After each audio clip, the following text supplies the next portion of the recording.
Agriculture को हमें देखना चाहिए as preventative health care, as nutrition. अगर हम कृषि को ठीक करें तो हमारे बहुत सारे हेल्थ के इश्यूज सॉल्व हो सकते हैं, राइट? 100%। ये सब के बावजूद भी आपको लगता है डेयरी फार्मिंग एक सॉर्ट ऑफ सही चीज नहीं है, इसे बंद कर देना चाहिए? क्या होता है कि डेयरी फार्मिंग से पैसा इसलिए आप कमा पाते हो क्योंकि आप कह रहे हो कि मैं उस बूढ़ी गाय को पालूंगा नहीं बाद में। अगर आप बूढ़ी गाय को पालना शुरू कर दो और आप सारे बछड़ों को पालना शुरू कर दो तो डेयरी का बिजनेस प्रॉफिटेबल नहीं है ना। तो for it to be financially sustainable to do dairy it has to be unethical. तो अगर आप अनएथिकल होने को तैयार हो तो कर सकते हो, पर फिर अगर आप अनएथिकल होने को तैयार हो फिर तो 100 धंधे है ना पैसा कमाने के लिए। अभी तो डेयरी फार्मिंग में क्या क्या गलत चीजें हो रही हैं वो थोड़ा समझाइए। मैं 5 गाय ले आया आज, मान लो 12 महीने, किसी ने 18 महीने में इन गायों को प्रेग्नेंट किया। अब जो इनके बच्चे होंगे उनका करोगे क्या, कहाँ रखोगे? वर्गीस कुरियन ने कह दिया था ना कि भाई गाय को बिना काटे डेयरी का धंधा नहीं हो सकता। इंडिया आने से पहले आप एक काफी सक्सेसफुल करियर जी चुके थे। यूजुअली क्या होता है, देखो लोगों के गोल होते हैं कि मैं एक ऐसा घर बना लूं या मैं एक फलानी गाड़ी ले लूं। मेरा गोल था कि मेरे को ना 24 घंटे पे अपना कंट्रोल चाहिए। अभी आपके लाइफ का पर्पस क्या है पीपल फार्म के साथ? हम 2 चीजें करते हैं। हम मदद करते हैं जानवरों की हील करने में एंड उनकी आवाज लोगों तक पहुंचाने में। आपके बुक में मैं वीडियोस में ये एक भी सेंटेंस पढ़ रहा था कि what is the point of living if I M causing suffering? Absence of suffering is bigger than presence of life. मतलब जिंदा हो ना हो, तड़प ना रहा हो। अब मैं एक गुड पर्सन कैसे हो सकता हूँ अगर मैं जीते हुए सफरिंग कॉज कर रहा हूँ? तो ये जब विरोधाभास आया तो मैंने कहा कि भाई रॉबिन मर जाओ।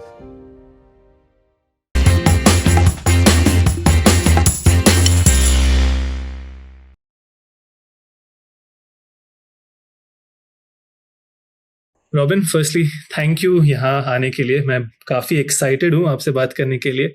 जब से हमारी पहली कॉल हुई थी काफ़ी आपके बारे में पढ़ा, आपके काम के बारे में पढ़ा, एंड मैं कह सकता हूँ कि आज audience is in for something different. कुछ अलग उनको सीखने को मिलेगा, एक अलग जर्नी है आपका। कैसे हैं आप? Let's start there. How are you doing? मैं तो इसका जवाब यही देता हूँ, ऑलवेज फाइन। चॉइस ही क्या है? चॉइस ही क्या है? मतलब it's always good to be fine. और मतलब दुखी होके हो गए क्या, राइट? फाइन तो होना ही होगा ना, क्योंकि काम करना है। परफेक्ट। बहुत सारे लोग शायद आपको ऑलरेडी जानते होंगे, कुछ लोग शायद आपको पहली बार देख रहे होंगे। मैं आपको आपके इंट्रोडक्शन से पहले अपने चैनल का और मेरा एक बैकग्राउंड दे देता हूँ so that we also are aligned. तो लगभग 2-2.5 साल पहले मैंने ये चैनल शुरू किया था। मैं अपने फैमिली बिजनेस में मैं एक सेकंड जनरेशन एंटरप्रेन्योर हूँ, हमारा बिजनेस है। तो जब वो ज्वाइन किया था, मतलब आइडिया नहीं था करना क्या है, क्या कैसे करना है। देन ये पॉडकास्ट सॉर्ट ऑफ स्टार्टेड सीखने के लिए कि एग्रीकल्चर में एक्चुअली होता क्या है, कृषि में क्या है, लेटेस्ट चल क्या रहा है। That was sort of the purpose. But along the way बहुत सारे लोग हमारे साथ जुड़ गए एंड बहुत सारे लोग को एग्रीकल्चर के बारे में सीखने को मिला, राइट? टुडे आई थिंक काफी इवॉल्व हुआ ये चैनल। पहले हम टेक्नोलॉजी के बारे में बात करते हैं, आज प्राकृतिक खेती के बारे में बात करते हैं, सस्टेनेबिलिटी के बारे में बात करते हैं, फार्मिंग को कैसे इंप्रूव कर सकते हैं। So that's sort of the background. हमारे व्यूअर्स ज्यादातर किसान हैं, ज्यादातर वो लोग हैं जो एग्रीकल्चर के बारे में कुछ सीखना चाहते हैं, खेती को बेटर करना चाहते हैं। बट मेरा एक सॉर्ट ऑफ लर्निंग है जिससे शायद आप रिलेट कर पाएंगे कि एग्रीकल्चर अकेले में काम नहीं करता है। मतलब एक बहुत ही बड़ा इकोसिस्टम है जिसका एक हिस्सा है agriculture, right? So before we start off, I want to sort of you to take a minute or how much ever time you want. जो लोग आपको जानते नहीं है उनको आप अपना क्या परिचय देते हैं? How do you introduce yourself?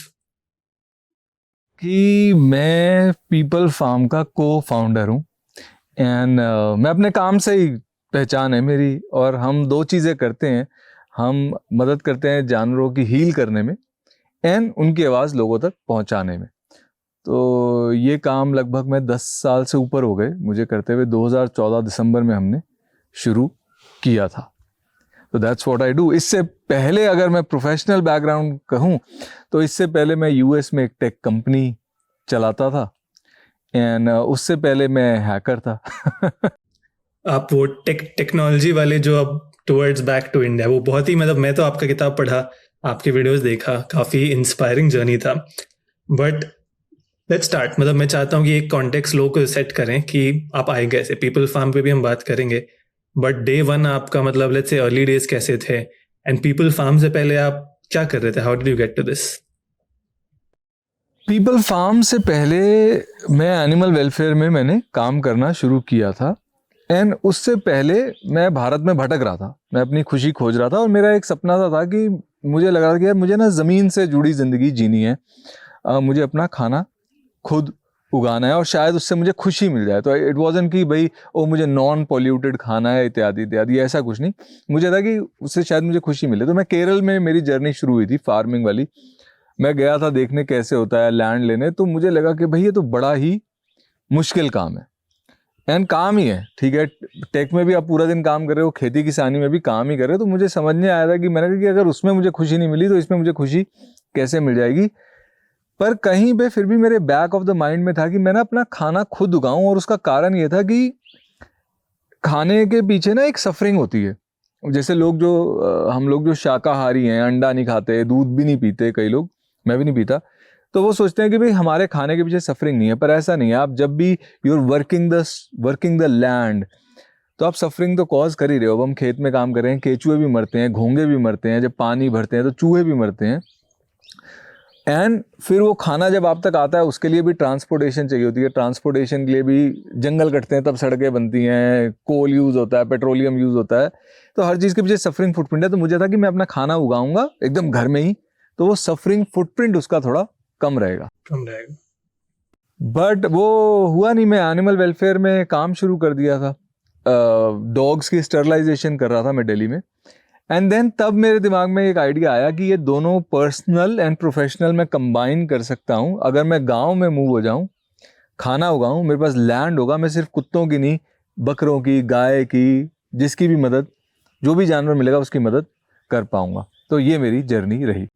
I think आप बहुत सारे वीडियोस में ये कहानी, मतलब आपके इसके पहले कहानी कई बार आप सुनाए होंगे, बट मैं चाहता हूँ कि उस पर भी हम थोड़ा ध्यान दें कि इंडिया आने से पहले आप एक काफ़ी सक्सेसफुल करियर जी चुके थे, राइट? यूएस में आप थे, आपका कहानी वहाँ से शुरू होता है एंड काफ़ी अच्छा आप अपने लिए कर रहे थे, बट उसके बाद something brought you to India, मतलब कुछ आपको इस तरफ लाया। उस पर आप थोड़ा शेयर करना चाहेंगे? श्योर देखो, जिसे आपने कहा ना कि आप अपने लिए काफ़ी अच्छा कर रहे थे, हाँ, लोगों की निगाहों में हाँ, क्योंकि मटेरियली अच्छा कर रहा था। शादी तो मेरी पहले ही हो चुकी थी, घर था मेरा वहाँ, और अपना तो पैसे थे अपना लाइफस्टाइल अफोर्ड करने के लिए।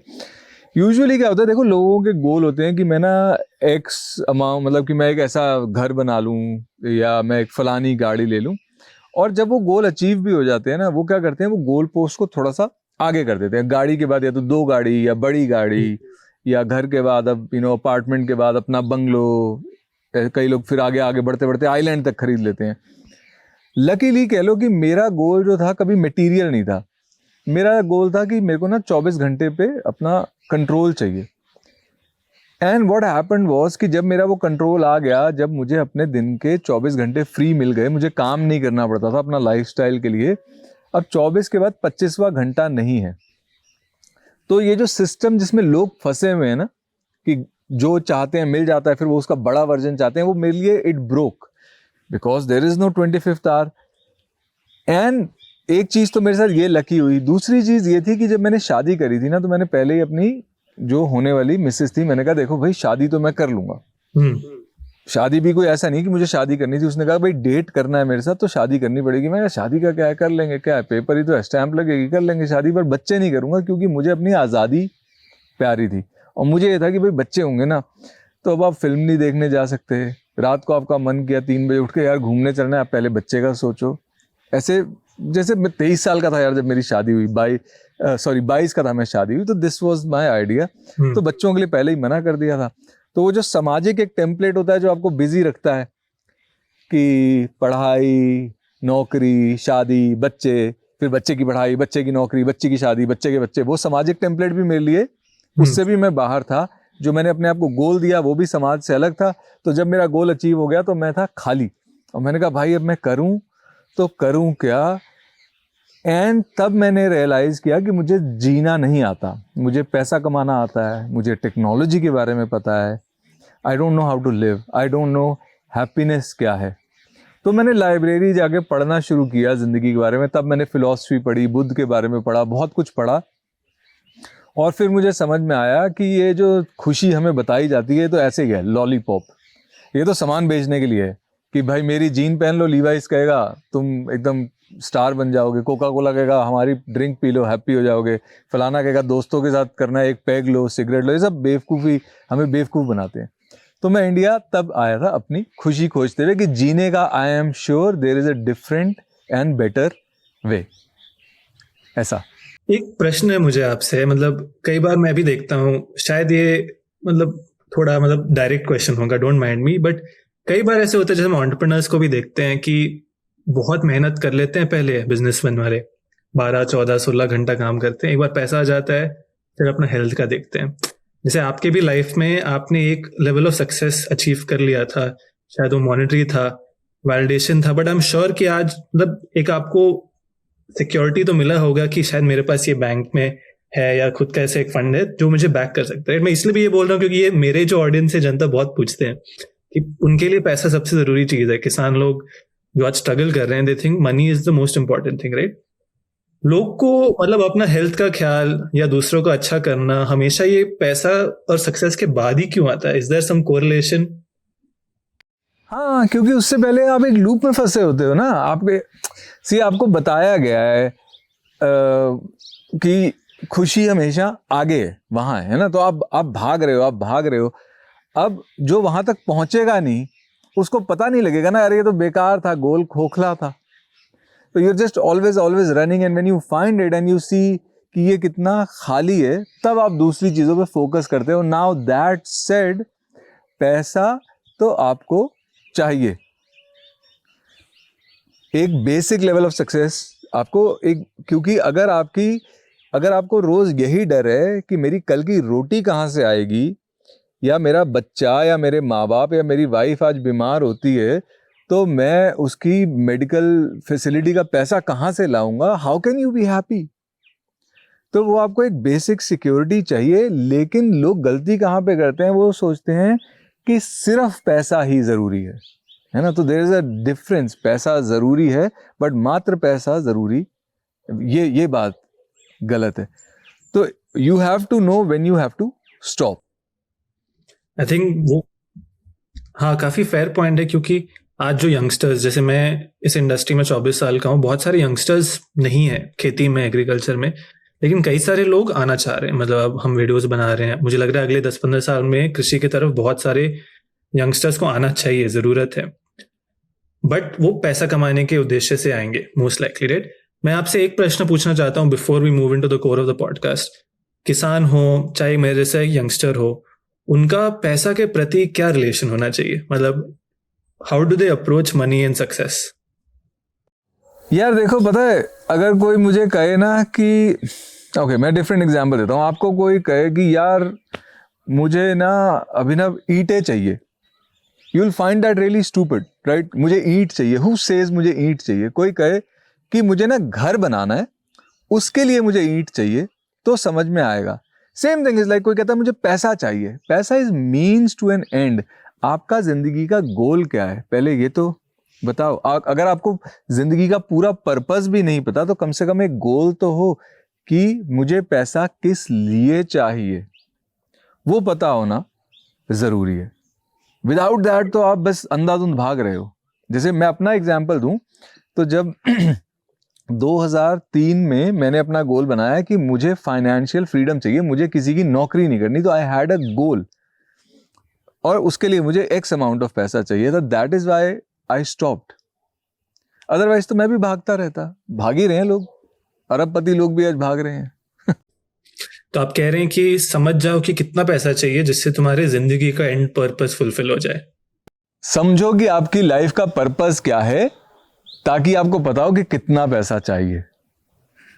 और अगर आपको एंड पर्पस भी नहीं पता तो एटलीस्ट एक गोल तो पता होना चाहिए ना। ये भी हो सकता है, देखो, अगर आपको, हर कोई जरूरी नहीं है फिलोसॉफिकली इंक्लाइंड और उसको लाइफ का पर्पस पता हो, पर उसको ये पता हो सकता है कि मेरे माँ बाप जो है बचपन से किराए के घर पे रह रहे हैं और उनको हमेशा से एक सिक्योरिटी चाहिए कि अपना घर हो, तो मुझे मम्मी पापा को फ्लैट लेके देना है, तो मुझे 35 लाख या 50 लाख या वट एवर अमाउंट चाहिए।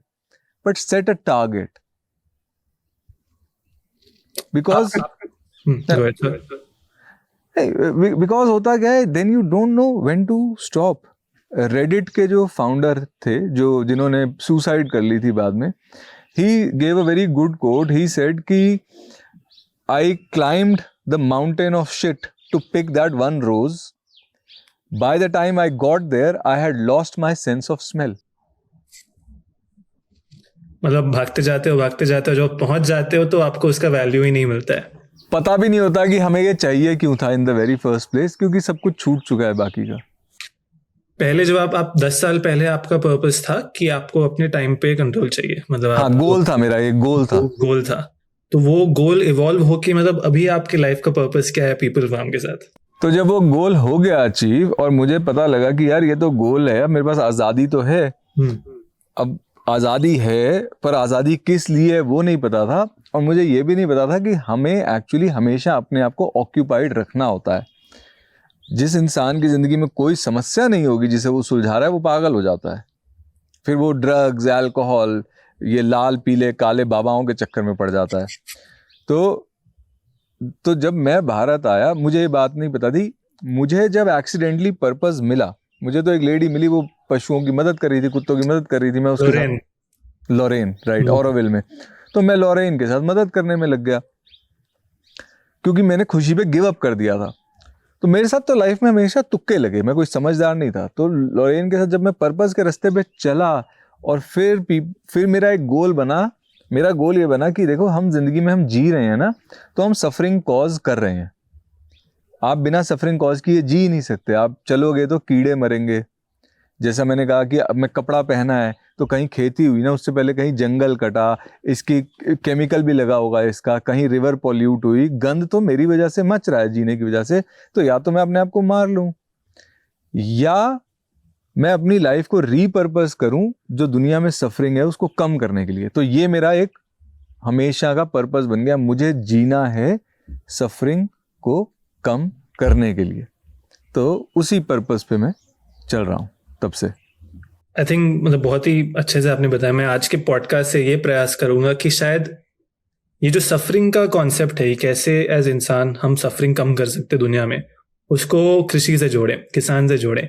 मैं शायद कुछ ले जाऊं at the end of this podcast कि मैं कैसे एक स्टेप ले सकता हूँ। शायद किसान कुछ ले जाए कि वो अपने खेती में या जिंदगी में कैसे वो कर सकता है, राइट?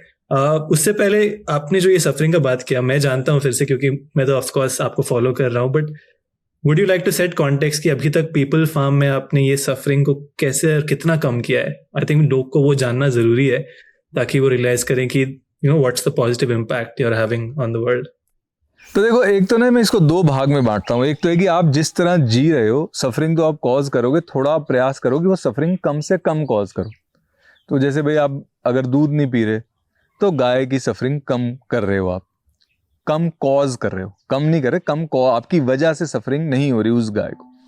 फिर आपने अंडे खाने बंद कर दिए, तो चलो एक मुर्गी कम होगी जो 2 साल पिंजरे में बंद रहेगी। फिर आप मांस नहीं खा रहे, इस तरह की चीज़ें करके। मैं नया कपड़ा नहीं खरीदता, ठीक है, मेरे को जो पुराना डोनेशन में मिल जाता है मैं उस तरह वो पहनता हूँ। तो अपनी कंजम्पशन आप कम करते हो, उससे आप सफरिंग कम करते हो। ये तो हो गया इंडिविजुअल।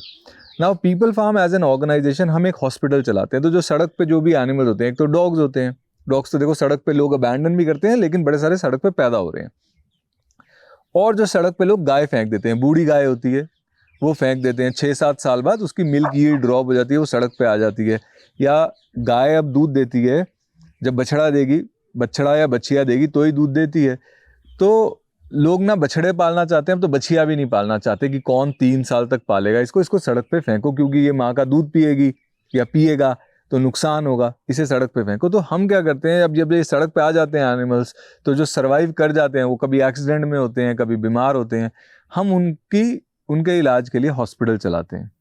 तो करीब 1001 पशुओं का इलाज हम सड़क से लाके हर साल करते हैं। प्लस गाँव में जिन्होंने पशु पाल रखे हैं, पाले तो उन्होंने इस्तेमाल के लिए हुए हैं, मुर्गी बकरा गाय पाले इस्तेमाल के लिए हुए हैं, पर उन्हें भी जब दर्द होता है तो उनको हम इलाज प्रोवाइड करते हैं। तो हमारा जो हॉस्पिटल है, यहाँ एक्सरे भी लगा रखा है हमने, अल्ट्रासाउंड भी लगा रखा है, हम उनकी मदद करते हैं। हमारा काम है इनकी सफरिंग कम करना। फिर जो एक इंपॉर्टेंट चीज़ जो हम करते हैं वो है बर्थ कंट्रोल। अब इससे बड़े सारे लोग अग्री नहीं करते, क्योंकि आप नेचर से इंटरफेयर कर रहे हो। हम कुत्ते पकड़ते हैं, सर्जरी कर देते हैं ताकि बच्चे ना हो। हर एक फीमेल डॉग जिसकी हम सर्जरी करते हैं, उससे हम 100 लाइव्स बचाते हैं, क्योंकि एक फीमेल डॉग साल में 2 बार प्रेग्नेंट होती है। तो 8-8 16 बच्चे दिए, 6 साल सेक्सुअली एक्टिव रहती है, तो 96 बच्चे, और वो सड़क पे मरते ही हैं, भूख बीमारी गाड़ी। अभी तो कहीं पे आया, किसी ने जिंदा भी जला देते हैं लोग, या डुबो देते हैं, मतलब मत पूछो। तो हम वो सर्जरीज करते हैं उससे, और हम महीने की करीब 100 सर्जरीज करते हैं मॉनसून छोड़ के। तो साल की 800 सर्जरी कर देते हैं, तो ये लाइफ 80,000 लाइव्स ये बचाते हैं। जब हम लाइव्स बचाते हैं, मैं बारी बारी क्लियर करूंगा, लाइव्स को लाइव मतलब ये लाइफ होगी नहीं तो सफर नहीं करेगी, मेरा फोकस सफरिंग पे है, लाइफ बचाने पे नहीं है। That is a side effect. I think वो क्लैरिटी बहुत काफी मतलब डीप है आप में कि सफरिंग कम करना है, वो कैसे करें वो सेकेंडरी है। हाँ, मेरे लिए देखिए मतलब absence of suffering is bigger than presence of life. मतलब जिंदा हो ना हो, तड़प ना रहा हो। आपके बुक में मैं वीडियोस में ये भी एक भी सेंटेंस पढ़ रहा था कि what is the point of living if I M causing suffering, ऐसे करके आपने एक कोट एक पॉइंट आपके लाइफ में ये विचार भी आया था, if I am not wrong. हाँ, ये वो है जब मेरे को लगा कि क्योंकि देखो एक चीज मेरे अंदर काफी ड्रिल्ड डाउन थी, and that's thanks to my mom, कि भाई अच्छा इंसान बनना है, अच्छा इंसान बनना है, अच्छा होना बहुत जरूरी है। अच्छे की परिभाषा तो नहीं थी, पर जब मुझे ये समझ में आया कि देखो मेरी वजह से सफरिंग हो रही है, सफरिंग बुरी इसलिए है, व्हेन आई से suffering I specifically mean physical suffering जो अनअवॉइडेबल है और अननेसेसरी है। अब आपके दांत में दर्द है, आप डेंटिस्ट पे जाके आप सफर कर रहे हो, पर वो आपकी सेहत के लिए बेटर है। पर एक मुर्गा तड़प रहा है, बकरा तड़प रहा है, कुत्ता तड़प रहा है, वो अननेसेसरी सफरिंग है। सफरिंग का क्या है, केंचुए को आप पिन चुभाओगे वो भी पीछे होगा, एक आप औरत को चुभाओगे, काले आदमी को लगाओगे, ब्राउन आदमी को लगाओगे, हर कोई पीछे होगा, हर कोई दर्द अवॉइड करता है, तो यूनिवर्सली सफरिंग इज बैड। अब मैं एक गुड पर्सन कैसे हो सकता हूं अगर मैं जीते हुए सफरिंग कॉज कर रहा हूं? तो ये जब विरोधाभास आया तो मैंने कहा कि भाई रॉबिन मर जाओ। लकीली ये भी अक्कल बहुत जल्द आ गई कि देखो अगर तुम मर जाओगे तो कोई फर्क नहीं पड़ेगा, दुनिया में 7 बिलियन और कंज्यूमर तो है ही ना जो इस बारे में सोच ही नहीं रहे। जब वो सोच नहीं रहे, वो सफरिंग कॉज कर रहे हैं, तो इससे बेहतर है कि तुम जियो, सफरिंग जो कॉज कर रहे हो उसको कम कॉज करो, और अपनी लाइफ को रीपर्पस करो दुनिया को जगाने में एंड पशुओं को थोड़ा सा दर्द से बचाने में। काफी मतलब बहुत डीप है। I think it take some time. मैं सुबह से ही मैं सोच रहा हूँ, मैं 2 महीने से 2.5 महीने से नॉनवेज नहीं खाया for personal reasons, but I think वो अब एक्सटेंड होने वाला है काफी हद तक। अरे मतलब मजा आ जाएगा ऐसे। मतलब आई थिंक ये जिंदगी की कमाई है कि आपकी वजह से कोई थोड़ा सा नज हो जाए और दर्द कम कॉज करे, मतलब वो बेस्ट है।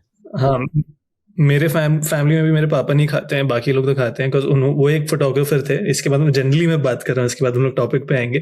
बट एक समय उन्होंने ऐसा एक फोटो का सीक्वेंस कैप्चर किया था where he captured the death of a hen, कि जब चिकन मुर्गी को काटते हैं आप तो उसके क्या क्या स्टेजेस में जाता है, और वो पूरा सीक्वेंस उन्होंने एज अ फोटोग्राफर कैप्चर किया। एंड वो 10 साल से वो छुए नहीं है कुछ भी, तो ही डजंट ईट। एंड हाँ, maybe I think I will head in that direction, right.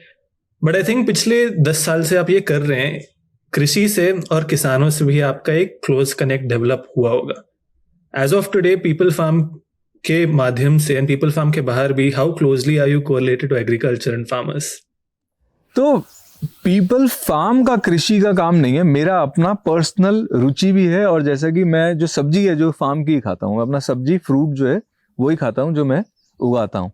जो अनाज है, दाल हो गई और चावल, ये बाहर से आता है।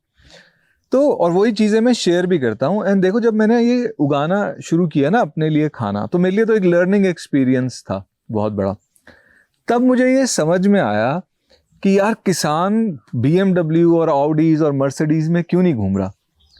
मतलब वो चीज जैसे जो मैं प्रोग्रामर था, मैं प्रोग्रामिंग ना करता ना, दुनिया को कोई फर्क नहीं पड़ता उससे। पर आज किसान खाना ना उगाए तो दुनिया भूखी मर जाएगी। तो मुझे लगता था किसान के पास तो पैसा होना चाहिए, पर जब खाना उगाया तो समझ में आया कि किसान के पास पैसा क्यों नहीं है। हाँ, उन चीजों के बारे में मैंने तब बात करनी शुरू करी, और पीपल फार्म के माध्यम से बड़े सारे लोग जुड़े हुए थे। तो personally I got a platform to talk, और मैंने बताया कि भाई पैसा जो है ना किसानी से ज्यादा फूड प्रोसेसिंग में है। किसान को क्या, उसने फ्रेश उगाया, जब जिस सीजन में उसका निकलता है उस सीजन में सभी किसानों का निकलता है। उस समय मंडी वाले तो मतलब कौड़ियों के दाम चीजें खरीदना चाहते हैं, क्योंकि उन्हें भी पता है कि एक तो सप्लाई और डिमांड की बात है, सप्लाई ज्यादा है और वो जो मर्जी प्राइस पे खरीद सकते हैं, और अगर किसान नहीं बेचेगा तो उसका वो खराब हो जाएगा। तो फिर मैंने सिंपल फूड प्रोसेसिंग की बात शुरू करी कि देखो आप लोग डिहाइड्रेट करो चीजें, और ये मुझे आइडिया कहाँ से, आप जैसे हल्दी है, अब हल्दी पाउडर ही बिकता है ना, हल्दी पाउडर का क्या है कि आपको एक सुखा लिया, अब आप पूरा साल बेच सकते हो। देन प्रोड्यूस को बेचना मुश्किल क्यों है, क्योंकि उसके अंदर पानी का कंटेंट होता है, वो शिपिंग हैवी हो जाएगी। लेकिन जब आप किसी चीज़ को डिहाइड्रेट कर देते हो तो वो हल्की हो गई, वो 1/6 1/10 वेट पे आ जाती है, तो आप उसको ऑनलाइन खुद बेच सकते हो। And then food processing adds value. आपका आलू मेरा आलू सेम है, लेकिन जी मैंने अपने आलू को ऑलिव ऑयल में तल के चिप्स बनाए हैं, दैट सेट्स इट अपार्ट। तो मैंने कहा कि आप डिहाइड्रेट करो, फर्मेंट करो, अगेन वो वाली चीज़ें जो कोई भी घर पे कर सकता है। और ये चीज़ें मैंने खुद भी करी, प्रोटोटाइप। जैसे हम मोरिंगा के पत्ते सुखा के बेचते हैं, हम पुदीना सुखा के बेचते हैं, ये सारी चीज़ें सुखा के बेचते हैं हम।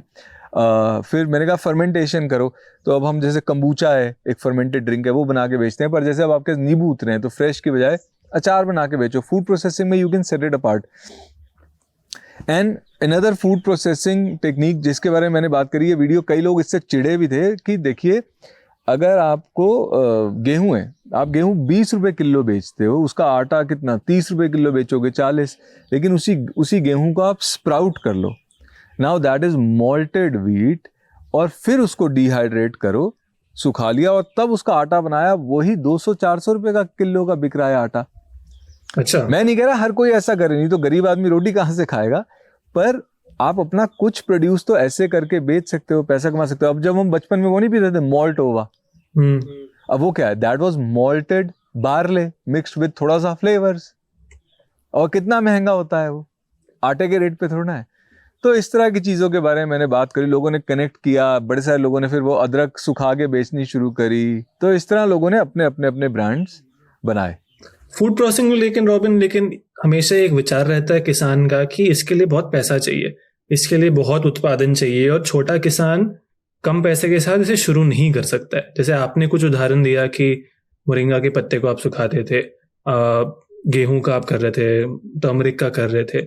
एक छोटा किसान इसको कैसे कर सकता है? मतलब आपने किया है तो उसको आप क्या बताएंगे?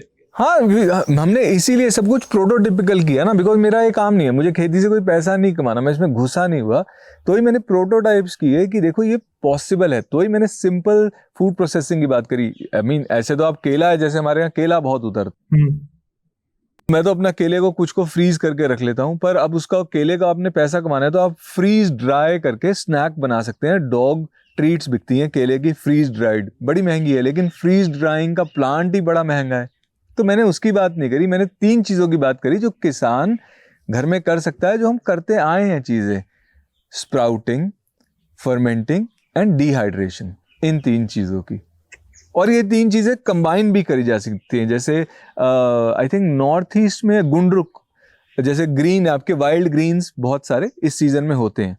अभी ये जो चल रहा है जनवरी फरवरी में, आपको खूब सारे वाइल्ड ग्रीन्स मिलेंगे पत्ते, उन्हीं पत्तों को आप फर्मेंट कर लेते हो, फर्मेंट करके आप सुखा लेते हो। अब इवन फर्मेंटेड चीज को भी बेचना आसान है, क्योंकि वो in it self it's preserved.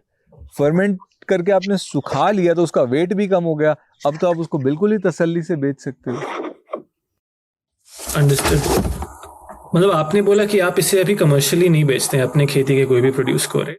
हम बेचते हैं चीज़ें, पर हमारा फोकस ऐसा नहीं है कि यार आओ इसकी प्रोडक्शन बढ़ा दें। प्रोटोटाइप्स हैं, जैसे आप हमारी वेबसाइट पे जाओगे तो आप हमारा मोरिंगा पाउडर खरीद सकते हो। आई थिंक रोजमेरी बिक रहा होगा, पुदीना बिक रहा होगा, मिर्ची बिक्री होगी। तो जो भी चीज़ें हम उतारते हैं सुखा के बेच देते हैं, पर हम तो ये मतलब कुछ हजार रुपए का सामान है सारा, ये वाली बात है। बट अगर किसी को पैसा ही कमाना है तो वो यही चीज़ बड़े स्केल पे कर सकता है, थोड़े से, विदाउट एनी इन्वेस्टमेंट। हम सन ड्राई कर रहे हैं ना। तो क्या आप कहेंगे खेती में पैसा है? फूड प्रोसेसिंग में पैसा है। अगर आप फ्रेश उतार के बेच रहे हो तो कहाँ मिर्ची का आपको दाम मिलेगा। तो फूड प्रोसेसिंग में पैसा है, पर सबसे ज्यादा पैसा है भाई ब्रांड बनाने में। लेकिन अब मैं नहीं कहूँगा किसान को कि अब सडनली ब्रांड बनाओ। अब वो तो यही है कि कोई किसी का बच्चा पढ़ लिख के आया हो और उसको अंदाजा हो तो वो आगे ब्रांड बना सकता है। क्योंकि ये जो ब्रांड अभी क्या करते हैं, उनका खेती से कुछ लिंक नहीं होता।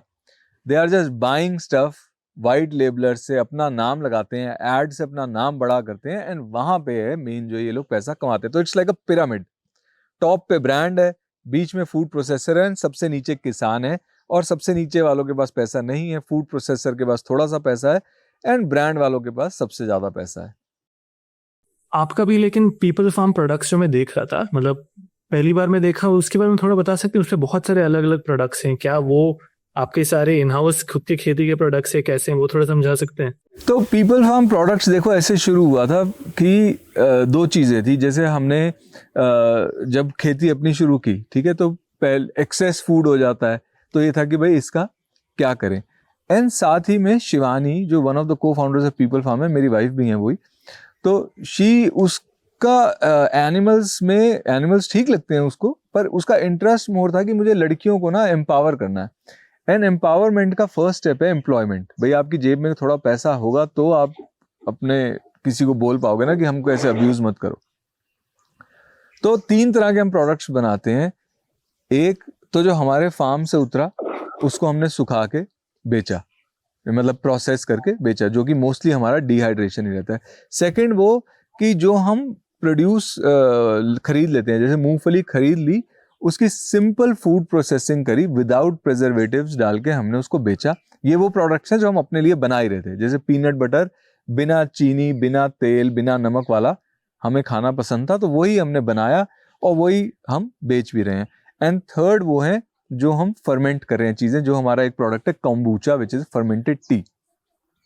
तो वो उसमें आपको वैल्यू ऐड सबसे ज्यादा दिखेगा, क्योंकि चाय सस्ती, चीनी सस्ती, ठीक है, लेकिन जब आप उसको मिक्स करके काली चाय करके फर्मेंट कर देते हो, बोतल में डाल देते हो, लेबल लगा देते हो, तो 175 रुपए की बोतल बिकती है 500 ml।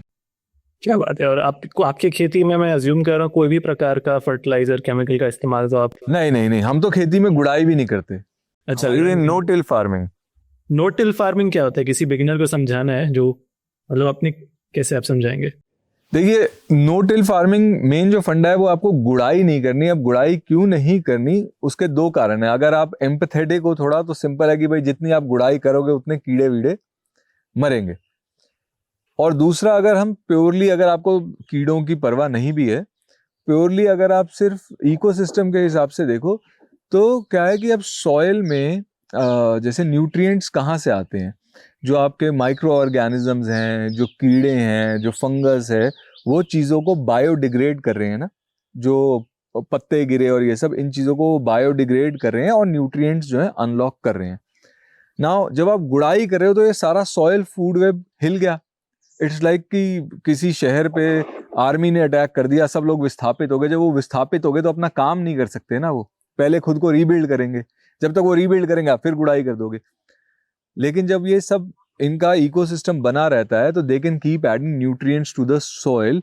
एंड वो न्यूट्रिएंट्स ऐड करना इसलिए ज़रूरी है भाई, जब आप फसल लगा रहे हो तो आपका जो टमाटर है, जो भी है, गेहूं, मटर, वो सब न्यूट्रिएंट्स तो ले रहा है।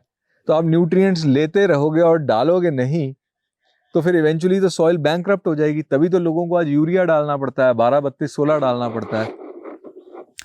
अब हमारे पास बड़ी सारी रेस्क्यूड गाय होती हैं, तो हम भी गोबर डालते हैं। और गोबर डालने का कारण यह है कि जो हमारी खेत से सामान आ रहा है वो हम खा तो रहे हैं, लेकिन जो हमारा वेस्ट है वो सेप्टिक टैंक में जा रहा है ना, खेत में नहीं जा रहा।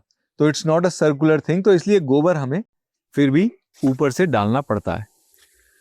आपसे एक सॉर्ट ऑफ सवाल है, मतलब अगर कोई किसान या यंगस्टर मानो कृषि में कुछ बिजनेस चालू करना चाहता है जिससे वो पैसा कमाए, क्योंकि पैसा ज़रूरी है, तो बिना सफरिंग के क्या क्या कुछ चीज़ें वो कर सकते हैं ताकि वो खुद भी आगे बढ़े और साथ साथ आसपास में एनवायरनमेंट को सफरिंग में कोई सफरिंग ना हो?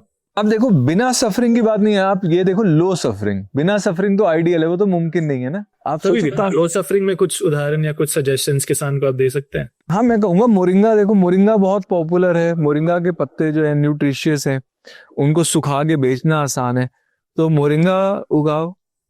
या अगर आप, या जो आप चीजें कर रहे हो, अगर आप गेहूं उगा रहे हो लाइक आई सेड, तो गेहूं को मान लो आपको स्प्राउट भी नहीं करना, आप कहते हो यार बड़ी खेचल है, स्प्राउट करें, मोल्ड का खतरा है, एटसेट्रा।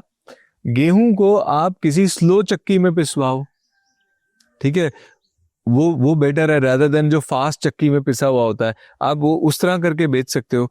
ये एग्जाम्पल है। फिर हम जैसे लाइक आई सेड, अगर आप अचार वाले काम में जाना चाहो तो दैट इज रियली गुड, क्योंकि देखो जो बाजार में अचार आता है वो तो सिर्फ मसाले हैं, you know, it's not really probiotic नहीं है, उसमें तो खुद प्रिजर्वेटिव डाल रखे होते हैं उन्होंने, that is just for test. तो आप उस तरह की चीजें उगाओ जिनको आप फर्मेंट करके बेच सकते हो, ऐसी चीजें हैं।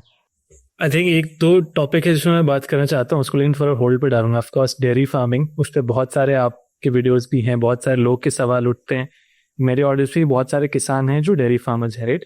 बट उससे पहले एक टॉपिक में टच बेस करना चाहूँगा कि कई बार, जो मैंने पहले भी कहा, हम भूल जाते हैं कि एग्रीकल्चर, एनवायरनमेंट, ह्यूमन हेल्थ मतलब एक ही है, मतलब लोग रियलाइज नहीं करते हैं, right.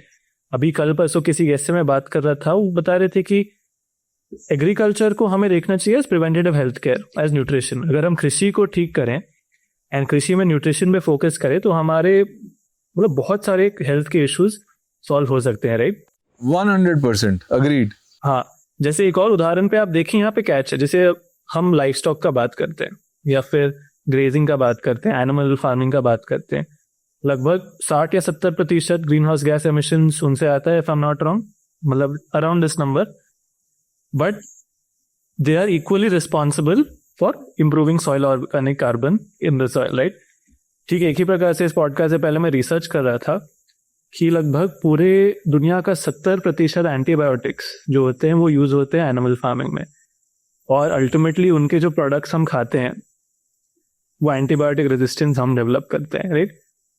Is this something you have seen, मतलब as a big major problem people are ignoring? Do you agree with this? हाँ, अग्री करता हूँ, पर देखिए अगर आप कहें इफ आई हैव सीन, तो नहीं, I haven't conducted any studies, but antibiotic use तो पोल्ट्री में बहुत ज्यादा होता है। ये तो खुद देखा है, क्योंकि हमने पोल्ट्री को लेके एक वीडियो बनाया था। बिना एंटीबायोटिक के वो मुर्गे मर जाएंगे, जितनी अनहाइजीनिक कंडीशंस होती हैं। तो रेदर देन कंडीशंस को हाइजीनिक बनाएं, इट्स इजियर कि भाई मुर्गों को they keep pumped of antibiotics, ताकि वो 30 दिन सर्वाइव कर जाएं। एंड एंटीबायोटिक्स और साइज ग्रोथ में भी लिंक, कभी बहुत पहले एक स्टडी हुई थी कि एंटीबायोटिक्स एंड साइज ग्रोथ में भी लिंक है, तो इसलिए भी एंटीबायोटिक्स, बल्कि जो मुर्गों में फीड दी जाती थी कुछ समय पहले तक, तो उसके अंदर ही वो एंटीबायोटिक मिली होती थी, फीड में ही। अच्छा। फिर जब सुपर बग डेवलप हुए, एक आई थिंक न्यू दिल्ली करके भी एक सुपर बग आया था, तो भाई जो नॉर्मल एंटीबायोटिक्स उसको कंट्रोल ही नहीं कर सकती, फिर जाके इंडियन गवर्नमेंट ने कहा कि भाई नहीं, ये एंटीबायोटिक्स जो हैं फीड में डालना इलीगल रहेगा। आपने आई थिंक काफी क्लोज से देखा है पोल्ट्री फार्मिंग में क्या क्या मतलब गलत प्रैक्टिस होते हैं। मतलब लोग जब एग्रीकल्चर देखते हैं, आई थिंक वो केवल फसल देखते हैं, they often forget poultry farming, beekeeping, dairy farming, ये सब एक वाइडर एस्पेक्ट है एग्रीकल्चर का। पोल्ट्री फार्मिंग का मैं आपका वो वीडियो देखा था, बट अगर आप बताना चाहें लोग को क्या क्या मतलब रॉन्ग प्रैक्टिस उसमें हो रहे हैं। देखिए, रॉन्ग अगर हम एथिक्स की बात करें तो देखो, वो मुर्गे वगैरह सब कुछ ओवर क्राउडेड रहते हैं, एंड यू नो, मतलब वो उनको एज ऑब्जेक्ट्स देखा जाता है कि वो जो चूजे हैं उन पे अगर पैर वैर आ जाता है, किसी का पैर टूट गया है, चूजा वो मर रहा है तो मर जाए, उनको ये होता है कि भाई 10% तो ये जाएगा ही, वो दैट्स ऑलरेडी अकाउंटेड फॉर। तो बिल्कुल आलू प्याज की तरह ही उनको ठूस के रखा जाता है, उसी तरह ट्रांसपोर्ट किया जाता है। तो कंडीशंस भी इतनी अनहाइजीनिक होती है कि वहाँ एंटीबायोटिक यूज काफ़ी ज़्यादा होता है। फिर आ जाती हैं आपकी पोल्ट्री वाली मुर्गियाँ, वो अलग होती हैं ना, इन सब की अलग अलग ब्रीड्स बनी हुई हैं, जैसे बीज की अलग अलग वैरायटी आती है ना, सेम इन्होंने अब मुर्गे मुर्गियों को भी इन्होंने एज एन ऑब्जेक्ट ही बना लिया। तो जो लेयर हेन्स होती हैं वो आप अलग तरीके से खरीद के लाते हो, अब उनको बहुत ज़्यादा स्ट्रेस में रखा जाता है। वो A4 पेपर साइज का एक पिंजरा होता है, उसमें मुर्गी रहती है 2 साल तक, और उसमें वो अंडे देती है। प्राकृतिक अगर आप देसी मुर्गी देखो जो हाइब्रिडाइज नहीं कर रखी, वो आपको महीने में 1 या महीने में 3 हफ्ते में 1 अंडा देगी, और ये मुर्गियां देती हैं 300 अंडे। 300 अंडे महीने में नहीं, सॉरी, साल में। ये मुर्गी देती है साल में 300 अंडे। जो नॉर्मल मुर्गी होती है वो ऑन एन एवरेज 1 अंडा देती है देसी, जिसे ब्रीड नहीं किया गया। तो वही मुर्गे फिर वही हम खा रहे हैं। फिर बाद में ये जो लेयर हेन्स होती हैं, अगर इनको कोई बीमारी वगैरह हो रखी है तो इन्हें काट दिया जाता है वो, लेकिन काट के वो डिस्कार्ड नहीं होती हैं, वो आपके नॉर्मल फूड सप्लाई में ही चली हुई है। और उन्हें तो बहुत ज्यादा एंटीबायोटिक्स दी जाती हैं क्योंकि उन्हें 2 साल तक जिंदा रखना है। तो वही सब हमारे फूड सिस्टम में भी आ रहा है। मैं एक और वीडियो देख रहा था आपका जहां बता रहे थे कि इनको जो डिजीजेस होते हैं या कैंसर होता है, मतलब ये भी कॉमन है। मैं तो पहली बार सुना कि इन मतलब ये एनिमल्स में भी एग्जिस्ट इतना करता है, और वो हमारे फूड चेन में आ रहा है। मतलब ये सही में रियलिटी है। फूड सप्लाई में तो आ ही रहा है ना। अब मैं नहीं कह रहा कि वो जो कैंसर सेल्स हैं वो हमें कोई कैंसर कॉजिंग हैं, but it is still pretty dam disgusting कि आप किसी का अल्सर खा रहे हो या ट्यूमर खा रहे हो या पस खा रहे हो, तो that is just pretty disgusting. And then जो वर्कर्स इनके साथ क्लोज कांटेक्ट में आते हैं उनके लिए तो हेल्थ हैजर्ड है ही ना बहुत बड़ा। और वो वर्कर्स कोई आइसोलेशन में थोड़ा ना रहते हैं, वो वर्कर्स भी तो एक आम पॉपुलेशन में ही रह रहे हैं। तो ये कोई आइसोलेशन में नहीं हो रहा, ये this is all a part of the ecosystem that we live in, that we share. आजकल वो ये फ्री रेंज एग्स और ये सब का कॉन्सेप्ट आया है, आपने सुना है क्या? ये कोई नया कॉन्सेप्ट नहीं है। देखो ये सारी चीजें वेस्ट से आती हैं। अब फ्री रेंज का क्या मतलब है? फ्री रेंज एग मतलब मैंने आपको बताया ना कि A4 साइज का पिंजरा है जिसके अंदर मुर्गी है, ठीक है। अब आपके पास 1000 ऐसे पिंजरे हैं और आपने वेयर हाउस में 1000 ऐसी मुर्गियां रखी हुई हैं। अब आपने केज हटा दिए, लेकिन वही 1000 मुर्गियां उतने से ही वेयर हाउस में अभी हैं, इकट्ठे हैं तो केज फ्री तो है एग, लेकिन वो क्रूएलिटी फ्री नहीं है। अच्छा, फ्री रेंज मतलब लिटरली कि वो केज से बस फ्री हो रहे हैं? हाँ, वो केज फ्री एग्स है। अच्छा, और कुछ नहीं? मतलब मुझे लगा और कुछ इसका मतलब ध्यान देते होंगे। नहीं, देखो आपके अगर जो मैं कहूंगा अगर किसी ने अंडा खाना है तो जो देसी मुर्गी लोगों ने गांव में पाल रखी होती है जिसकी लाइफ अच्छी चल रही होती है उसका खा लें अगर खाना ही है तो। मैं तो वैसे ही मैं तो पशु पदार्थ के ऑपोजिशन में हूँ, पर मुझे ये पता है कि हर किसी का एम्पैथी लेवल फर्क होता है। मैं कहूंगा कि यार नहीं, मैं पौधों को सफरिंग कॉज कर लूंगा पर मुर्गियों को नहीं, इसको नहीं, उसके नहीं। कोई कहेगा कि यार नहीं मुझे बॉडी बनानी है, मुझे अंडा खाना है, तो फिर कम क्रुएलिटी वाला ले लो, देसी अंडे का। भाई अगर खाना है तो मतलब वो सीधी ऑन एन ऐड की रॉबिन जी कह रहे हैं देसी अंडा खाए। मैं फंस तो नहीं जाऊंगा ये बोल के। कोई नहीं, मेरे चैनल पे आपको कोई तकलीफ नहीं पहुंचेगा, राइट? फंसने का मुझे डर होता तो मैं इतनी भी बात ना बोलता। देखो मैं प्रैक्टिकल बात कर रहा हूँ कि सफरिंग रिड्यूस करने का अटेम्प्ट होना चाहिए, डिपेंडिंग हो ना आपके अंदर कितनी दया भावना है। ऐसे भी लोग हैं जो कहते हैं गाय मरती है तो मरे मेरी बला से। आई थिंक उससे मतलब डेयरी फार्म के बारे में बात करना चाहता हूँ, राइट? आज बजट अभी आया है, if you have seen the agriculture budget में एक ये था कि government has increase the budget towards live stock and allied agriculture sector. मतलब सरकार भी लोग को कह रही है कि ये ट्रेडिशनल एग्रीकल्चर से आपका पैसा नहीं बनेगा, आप कोशिश करो लाइव स्टॉक फार्मिंग की तरफ जाने का। एलाइड सेक्टर में फिशरीज का बजट बहुत बड़ा है, एक्वाकल्चर का बजट बहुत बड़ा है, राइट? एक और डेटा था कि पिछले 20-30 साल में जो रेगुलर क्रॉप प्रोडक्शन से इनकम है वो स्टैग्नेंट है। मतलब किसान कमा नहीं पा रहा है, जो मैं और आप दोनों एग्री कर रहे हैं। बट जो डेयरी वाला किसान है उनका प्रोडक्शन, इनकम और प्रोडक्शन बढ़ते जा रहा है साल प्रति साल, राइट? आज लाखों किसानों का source of income dairy farming है। वो जो किसान खेती कर रहा है उसका कैश फ्लो फसल से नहीं आ रहा है, उसका कैश फ्लो आ रहा है उसके गाय से, राइट?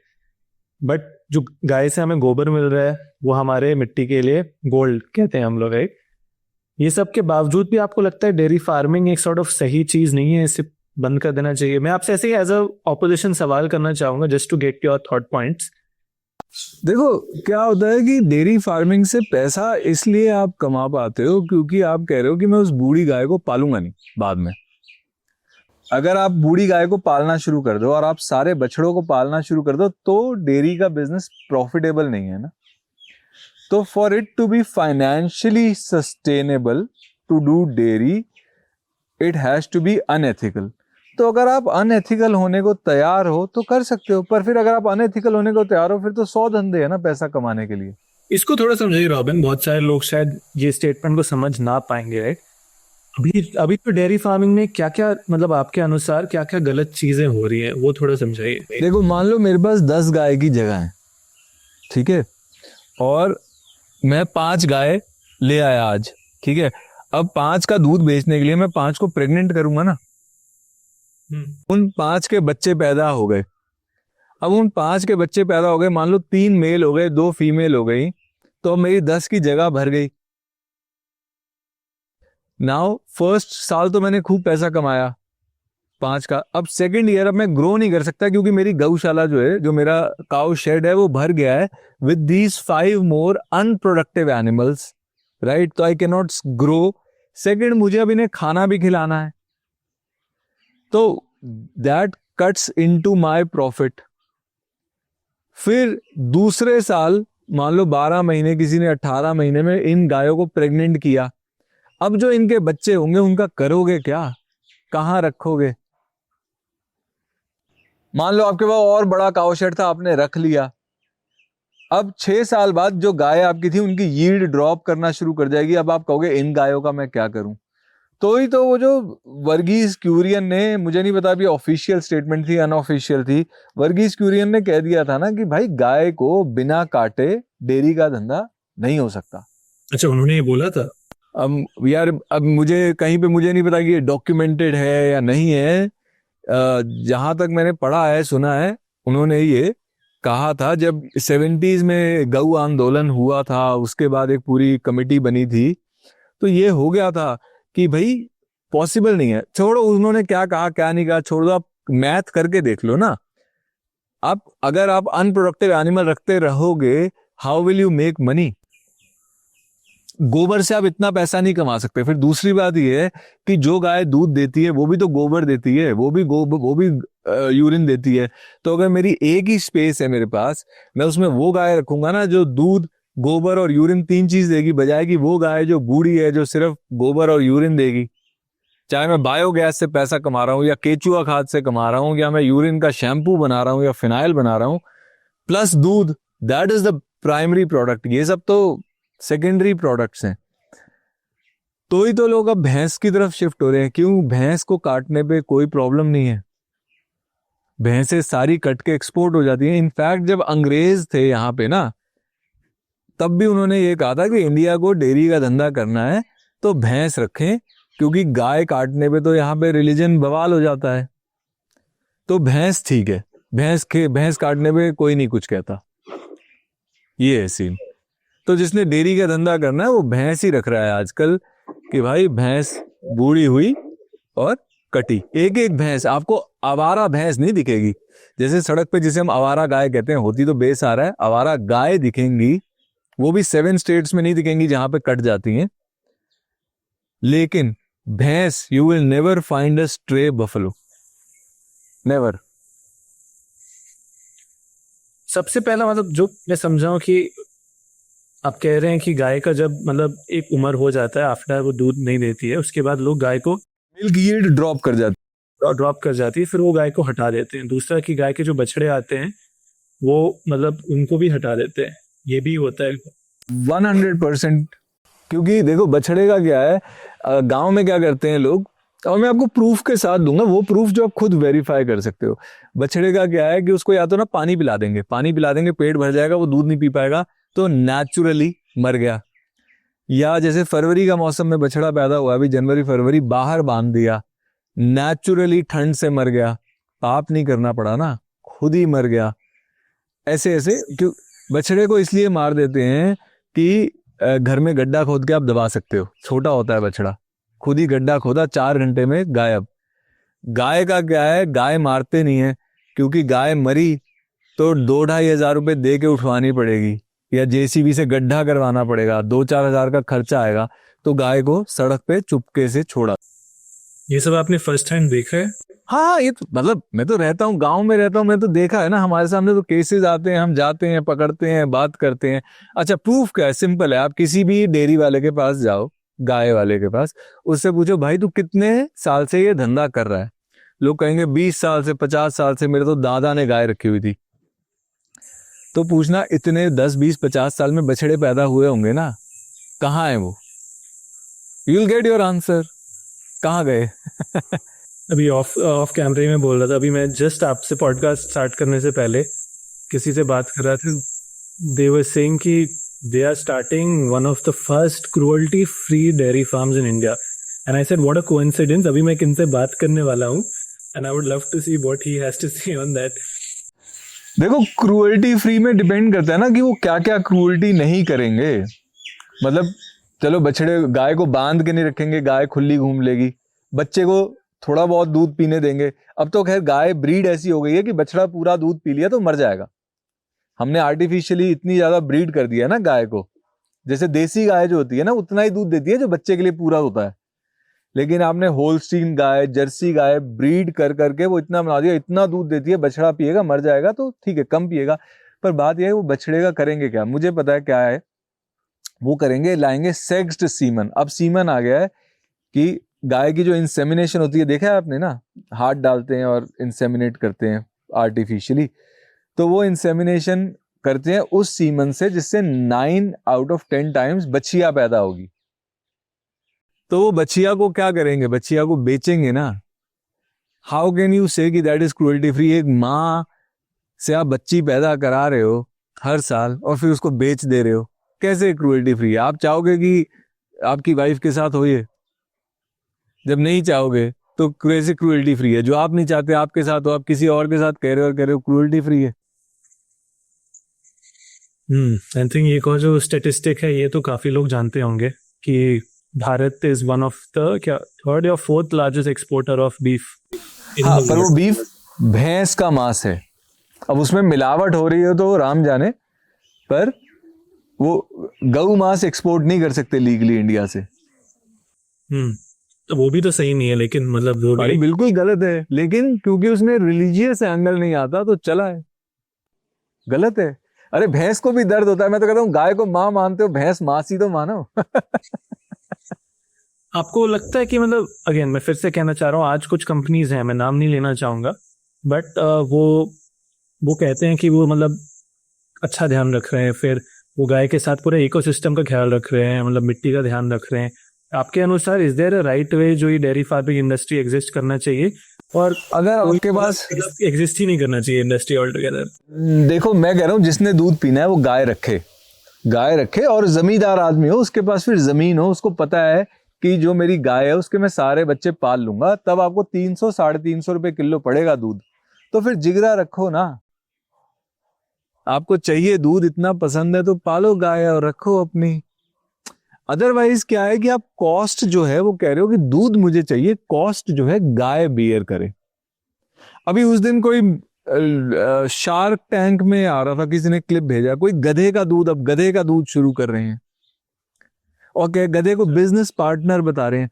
अरे कैसे बिजनेस पार्टनर है.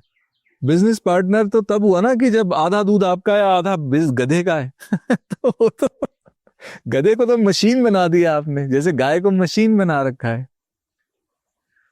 आप मानोगे नहीं, जब हमने पीपल फार्म शुरू किया तब मेरे पास एक व्यक्ति आया, तब अभी मेरे को गाय का इतना आइडिया भी नहीं था. वो कहता है मेरी जो गाय है ना इसके थन में छेद हो गया है, तो अब मैं जब दूध निकाल रहा हूँ ना 2 तरफ से दूध निकल रहा है. वो दूध इतनी गंदी तरह निकालते हैं लोग कि कीड़े पड़ गए थे, मैगट्स ने छेद कर दिया था. ही डिडंट केयर कि उसके मैगट्स पड़े हुए हैं, उस वूंड है, उसको था कि 2 तरह से दूध आ रहा है, इसका पंक्चर लगा दो किसी तरह. मशीन है, पंक्चर ठीक कर दो. हाँ, ऑब्जेक्ट है, गाय इज अ मशीन. वो विचार बदलना है. तो आई थिंक आपने जो एक पॉइंट बोला कि जैसे मैंने भी कहा कि डे 1 पे शायद पूरा सफरिंग कोई बंद नहीं कर सके, बट अगर आप थोड़ा मतलब और बेहतर तरीके से भी करो as a first step, do you think that is the right approach?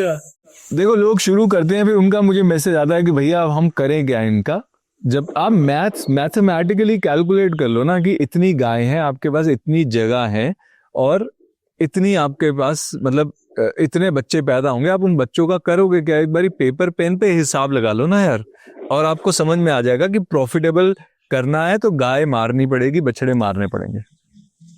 आपका शायद एक बार ऑनलाइन एक अमिताभ बच्चन का क्लिप था वो, हाँ, तो वो क्या बोल रहे थे कि मतलब गाय ज्यादा दूध, बछड़ा ज्यादा दूध पी लेगी तो बच्चा मर जाती है, ऐसा कुछ था, वीडियो था उनका, बहुत कंट्रोवर्शियल था. वो ठीक बोली बात, वो बात ठीक बोली, but that is deflecting from the topic. हम ये कह रहे हैं बूढ़ी गाय का क्या करोगे, बछड़े का क्या करोगे, और अगर दोनों को रखोगे तो मुनाफा कैसे कमाओगे. 3 सवाल. वो जाके डेयरी वाले से पूछ रहे हैं पूरा दूध बछड़े को दे दिया मर जाएगा, हम तो मान ही रहे हैं।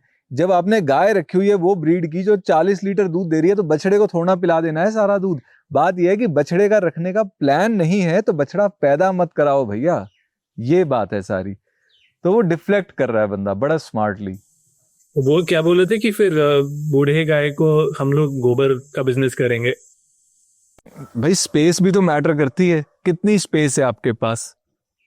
और बूढ़ी गाय को आप सिर्फ गोबर के बिजनेस से सस्टेन नहीं कर सकते, खर्चा चलाने का ज्यादा होता है। हाँ आपको मैन पावर भी चाहिए, है ना। और गोबर इज अ बल्की प्रोडक्ट, उसको जब आप बेचोगे उसकी लॉजिस्टिकल कॉस्ट भी आएगी।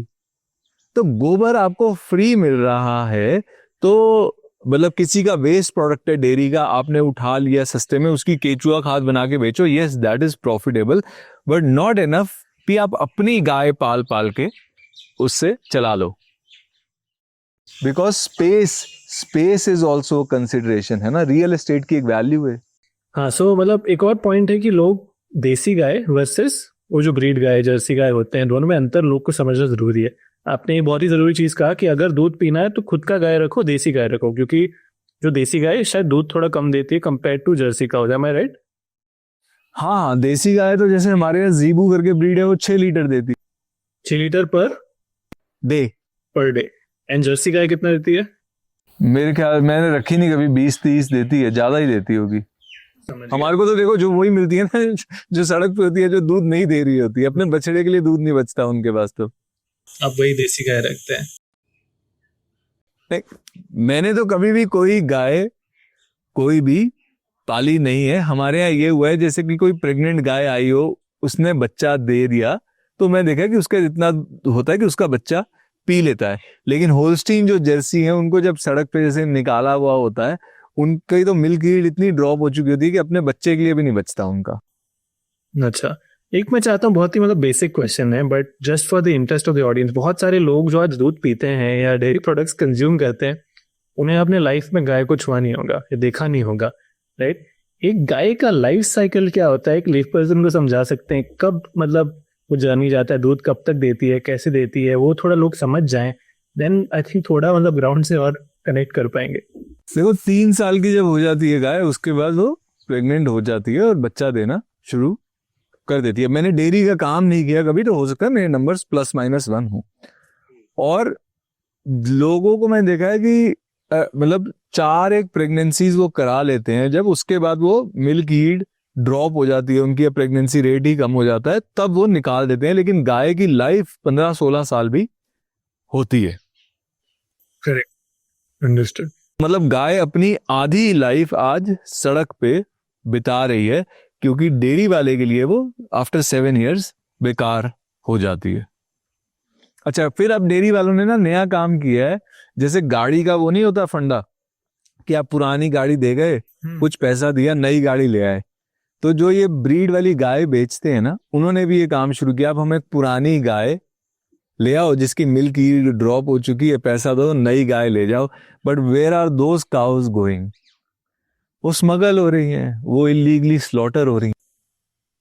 इंटरेस्टिंग। एक बी कीपिंग को भी लेके मतलब बहुत सारे लोग कहते हैं कि वो भी क्रूएल्टी। मैं अपने पॉडकास्ट पे 2-3 लोग को सॉर्ट ऑफ होस्ट किया हूँ who explain the whole beekeeping model, but as a listener मुझे समझ नहीं आया कि इसमें गड़बड़ या गलत क्या हो रहा है। इसमें भी क्रूएल्टी होता है?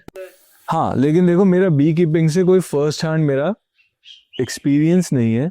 जस्ट यही है कि जिस हिसाब से लोग रखते हैं, अब बीज जो है वो हनी अपने लिए बनाती हैं, वो हनी आप ले लेते हो, फिर उसको शुगर वाले उससे सब्स्टिट्यूट कर देते हो, तो उनके साथ चीटिंग है ना।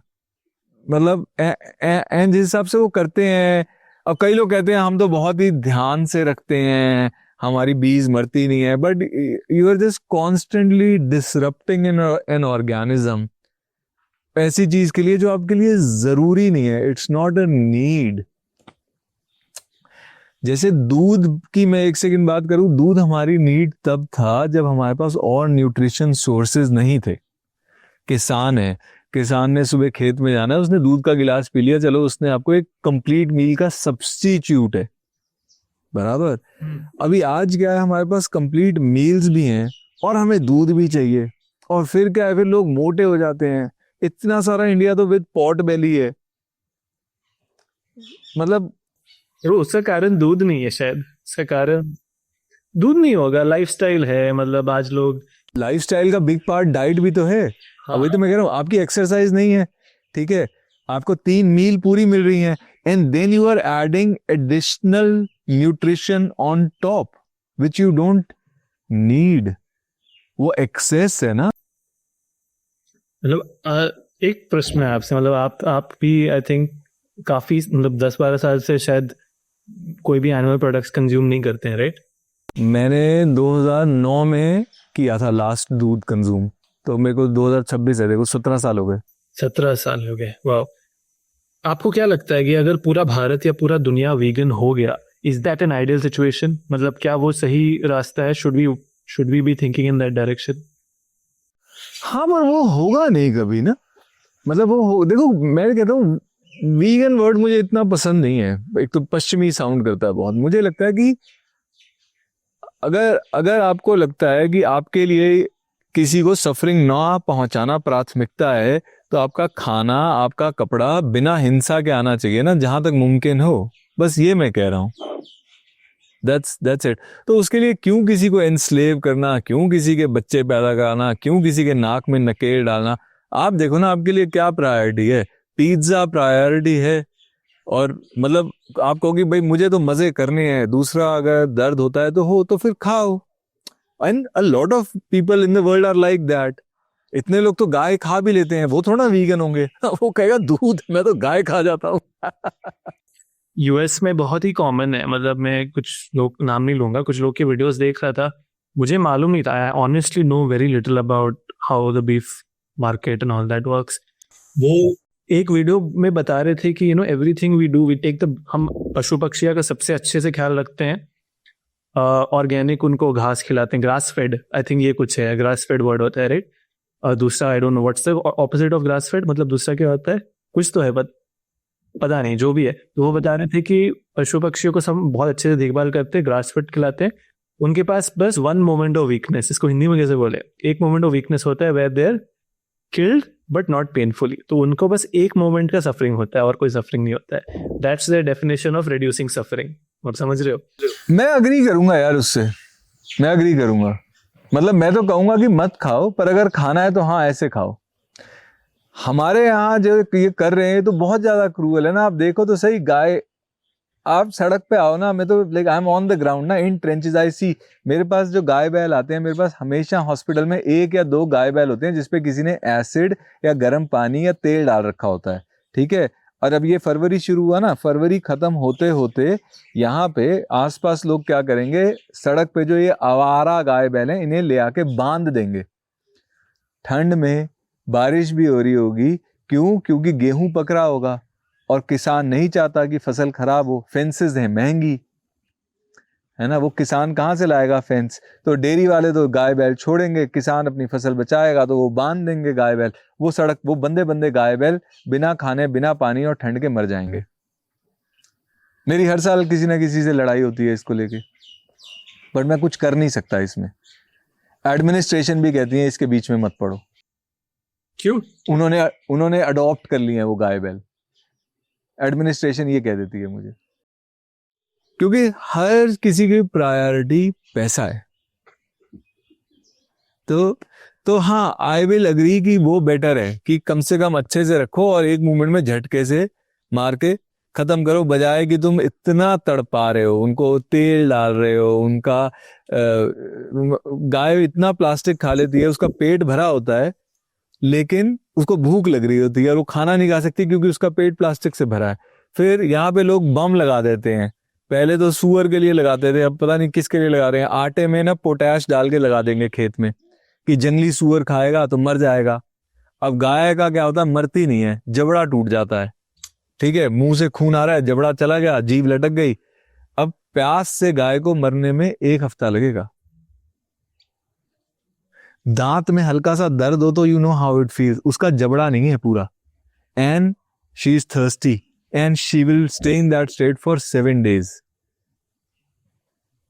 और जो वेट होते हैं ना, जिन्हें कहोगे यार यूथनाइज कर दो, तब वो हाथ खड़े कर देते हैं, बकरे खाएंगे, मुर्गे खाएंगे, और इनको बोलो कि कोई तड़प रहा है उसको कम से कम डिसेंट डेथ दो, तो कहेगा मैं पाप कैसे कर सकता हूं.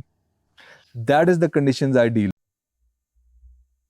वाह, आई मीन थिंक बहुत सारे लोग ये फर्स्ट हैंड देखते नहीं है, सो दे डोंट नो कि वो क्या सॉर्ट ऑफ एक्सपीरियंस कर पा रहे हैं, राइट? हाँ, एंड अगर आप you are paying towards it then you are a party to it ना.